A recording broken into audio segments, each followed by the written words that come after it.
ভোটের জন্য ইসলামের নামে ব্যবসা করেন। ব্যবসা অন্যরা করে না, আপনারাই করেন। আপনারা ধর্মকে বিক্রি করেন, ধর্মকে ব্যবহার করে পুঁজি করে মানুষের সেন্টিমেন্টকে ধরে রাখেন। তার শরিয়া আইন চান না, শরিয়া অনুযায়ী যেতে যা যা বাংলাদেশ চলতে পারে না, মানুষ সেটাই বিশ্বাসী না বা পরিবেশ পরিস্থিতি সেরকম না। এইটা যদি বলেন তাইলে আপনি কেন বলেন যে আমি মদিনা সনদে যে রাষ্ট্র চালাবো? সেটা তো শরিয়া ভিত্তিতে, ইসলামী শরিয়ার ভিত্তিতে চলা। দ্বিতীয় যেটা আপনি কেন বলেন মহানবীর আদর্শ অনুযায়ী চালাবো? সেটা তো ইসলামী শরিয়ার বিষয় বলে। কেন বলেন রাসূলুল্লাহ সাল্লাল্লাহু আদর্শ অনুযায়ী চালাবো, কোরআন সুন্নাহ অনুযায়ী চালাবো? যদি বলেন নির্বাচনের আগে বলেন, তাইলে একটা জিনিস বোঝা যায় ভাই, আপনি শরিয়ায় বিশ্বাস করেন না এবং আপনি কোরআন সুন্নাহে বিশ্বাস করেন না। আপনি কিছুই করবেন না, আপনি নিজের ধান্দা করবেন এবং নির্বাচনে ভোট পাওয়ার জন্য এই কাজটা করবেন। এবং ধর্মীয় মূল্যবোধ মানেই হচ্ছে শরিয়া ভাই। আপনার দেশীয় সংস্কৃতি, দেশজ সংস্কৃতি এগুলো চালাতে পারবেন না।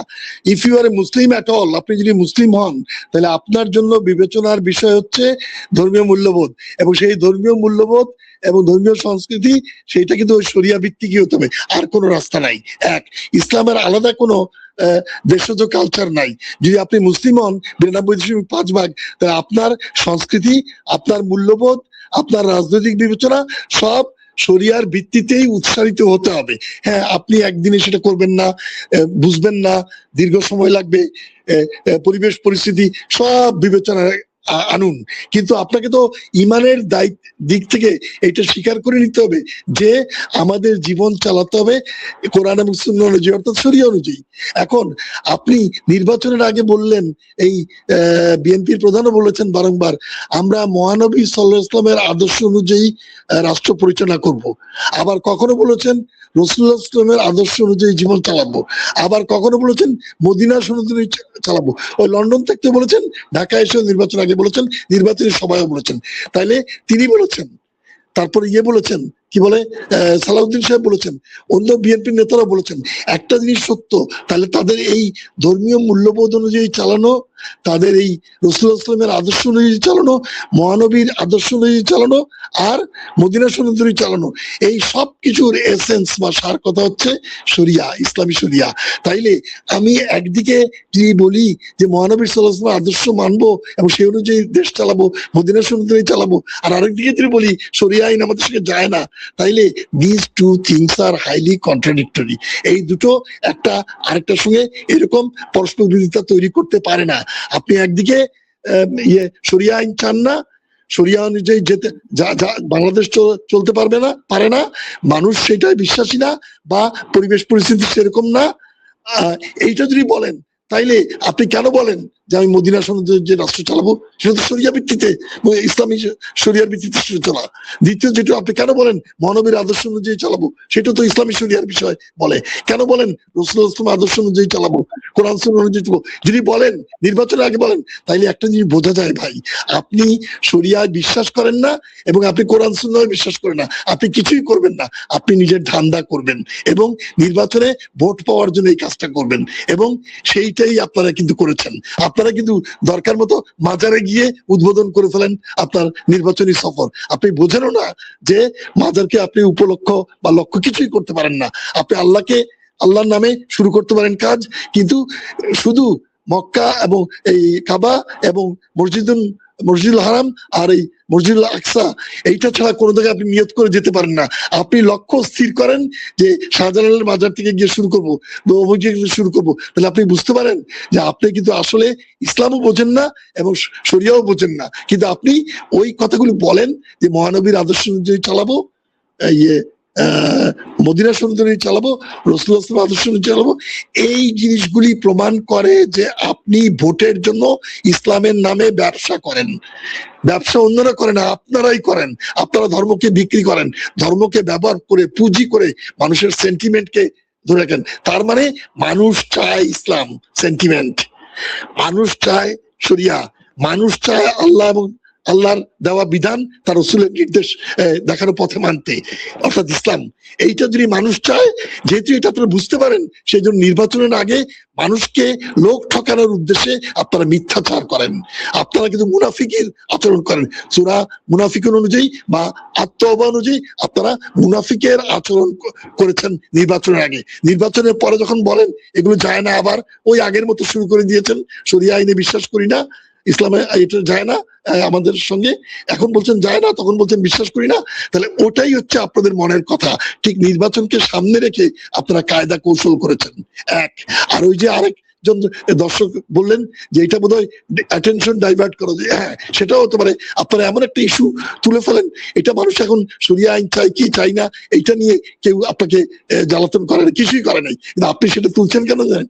আপনার ঝামেলা হচ্ছে আপনি অর্থনীতি সামলাতে পারছেন না, রাজনীতিতে আপনি নানা রকম এক ধরনের মিল মহব্বত দেখাচ্ছেন, কেউ বিজয় সংরক্ষণ করছেন আর কেউ ক্ষমতা নিয়ে আপোষ করে চলছেন, সব ঠিক আছে। এখন সকলকে ইস্যুকে ঢাকতে হলে অন্যদিকে দৃষ্টি দেওয়ানো দরকার, সেটা একটা সত্য হতে পারে, কিন্তু মূল সত্য কিন্তু আমি মনে করি ওইটা আপনি নির্বাচনের বৈতরণী পার হওয়ার জন্য মানুষের সেন্টিমেন্ট কি, ইসলাম মানবো, আমরা মুসলিম, এবং যত সীমাবদ্ধতা থাকুক আমরা আল্লাহর নির্দেশ অনুযায়ী চলবো এবং রাসূলুল্লাহ সাল্লাল্লাহু আলাইহি ওয়াসাল্লামের দেখানো পথ চলবো, এইটি মানুষের বিবেচনা। বাংলাদেশে গণভোট করেন, সাহস থাকলে এই জিজ্ঞেস করেন, উত্তর এইটাই হবে উত্তর। তার মানে আপনি বুঝতে পেরেছেন যে নির্বাচনের আগে যদি আমি রাসূলুল্লাহ সাল্লাল্লাহু আলাইহি ওয়াসাল্লামের কথা না বলি, মদিনা রাসূলদের কথা না বলি, তাইলে কিন্তু আমার ভরাডুবি ঘটে যাবে। সেই জন্য আর বিশেষ করে তখন আপনারা জামাত ইসলামকেও ভয় পেয়েছেন, কতটুকু কার্যকর ভাবে তারা কি করতে পেরেছে সেটা অন্য প্রসঙ্গ। জামাত কি চাইলো না চাইলো সেটা তাদের বিষয়, কিন্তু সবচেয়ে বড় বিষয় এটা, আপনারা রাজনীতিতে প্রবঞ্চনার রাজনীতি করছেন, আত্মপ্রবঞ্চনা এবং অন্যর সঙ্গে প্রতারণা করে চলেছেন। এই প্রতারণাটা কিন্তু মুনাফিকের শামিল। সুতরাং শরিয়া আইন আপনি যে চান না, এটা বোঝেন না বলে, এটা নিয়ে ভয় পাওয়ার কিছু নাই, সাধারণ দর্শকরাও সেটা বলেছেন। 2 নম্বর, শরিয়া আইন হচ্ছে পুরো ইসলামের জীবন বিধান এবং আল্লাহ সেটা দিয়েছেন। তাহলে আল্লাহর নির্দেশ অগ্রাহ্য করলে ভাই আপনি কিন্তু আর মুসলিম থাকতে পারেন না। আর আপনি এই লোক ঠকিয়ে যে ভোট পেয়েছেন সেটা কিন্তু প্রতারণা, সেফ প্রতারণা, এবং আপনার অন্তরে ছিল এক আর উপরে বলেছেন আরেক ঘোষণা, মদিনা সুন্দরী যে রাষ্ট্র চালাবো রাসূলুল্লাহ আদর্শ, এইটা কিন্তু মুনাফিকি। অন্তরে আর মুখে আরেকটা কথা বলা খুব স্পষ্ট করে বলা দরকার। আমাদের কিন্তু সবচেয়ে হচ্ছে লোক লজ্জার ভয়ে অন্যকে কি বলবে, কাকে খুশি করব, পারমিট লাইসেন্স সুযোগ সুবিধার কোনো প্রয়োজন নাই আমাদের, শুধু যেহেতু নাই সেই তো এই কথাটা স্পষ্ট করে আপনাকে বলতে হবে।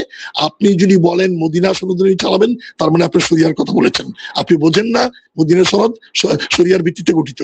আর যদি আপনি বলেন রাসূলুল্লাহ সাল্লাল্লাহু আলাইহি ওয়াসাল্লামের আদর্শ অনুযায়ী চালাবো, মহানবীর আদর্শ অনুযায়ী রাষ্ট্র পরিচালনা করবো, তারেক রহমান সাহেব যেটা বলেছিলেন, সালাউদ্দিন সাহেব যেটা বলেছেন, তাইলে কিন্তু আপনি শরিয়ার কথাই বলছেন। অর্থাৎ আর মহানবীর আদর্শের মধ্যে যে সংগতি আছে, পূর্ণ সংগতি, সামঞ্জস্য এবং সমন্বয়, সেটা কিন্তু আপনি ধরতে পারেন না। এই সমস্যাটাই কিন্তু বাংলাদেশ, এরা যে সবাই খারাপ মানুষ তাও না, এদের বোধের জগৎ এত অনুজ্জ্বল, এদের পড়াশোনা এত কম, এবং এরা এত একটা আনপড় সমাজের উপরে মাতব্বরি করছেন যে যখন যেরকম ইচ্ছা সেরকম চালাতে পারেন। ইসলাম তাদের ইচ্ছার ফসল হতে পারবে না, ইসলাম কারো ব্যক্তিগত ব্যাখ্যার বিষয় না, ইসলাম হচ্ছে কোরআন এবং সুন্নাহ, এবং শরিয়া হচ্ছে পূর্ণাঙ্গতা, সেটার পূর্ণাঙ্গতা। আপনি যদি সেটাকে অস্বীকার করেন তাহলে ঝামেলা ওইখানে যে আপনি কিন্তু ইসলামের সঙ্গেই বিরোধিতা করছেন, এবং আপনার এই বিরোধিতা শুধু দেশের মধ্যে রাজনৈতিক বিতর্ক তৈরি করে না, এই বিতর্ক, এই বিরোধিতা কিন্তু আসলে পাশের হিন্দুত্ববাদী ভারতকে উস্কে দেয়। আপনার এই বিরোধিতা কিন্তু তাদেরকে সুবিধা দেয়। আপনার যে জাতির মধ্যে যে ঐক্য, ৯২.৫ ভাগ মানুষ এবং তার সঙ্গে অন্য ধর্মের মানুষরাও তাদের ধর্মে বিশ্বাস করে, কিন্তু আপনার শরিয়াত সম্পর্কে আপনি এই উল্টো পাল্টা ব্যাখ্যা দিয়ে আপনি দেশে, সীমান্তের ওই পারে এবং সারা বিশ্বে এই কথা ছড়িয়ে দেন যে ওখানের মধ্যে গোলযোগ চলছে। কোনটা? এই শরিয়ার এই বিতর্ক নিয়ে কোনো গোলযোগ মানুষের মধ্যে নাই, গোলযোগ আপনাদের মস্তিষ্কে, গোলযোগ আপনাদের ধান্দাবাজির মধ্যে, গোলযোগ আপনাদের নির্বাচন পূর্ব আর নির্বাচন পরবর্তী ভিন্ন আচরণের মধ্যে, ভিন্ন কথার মধ্যে, এবং গোলযোগ আপনাদের নিতান্তই একেবারেই অশিক্ষিত চেতনার মধ্যে। এইটুকু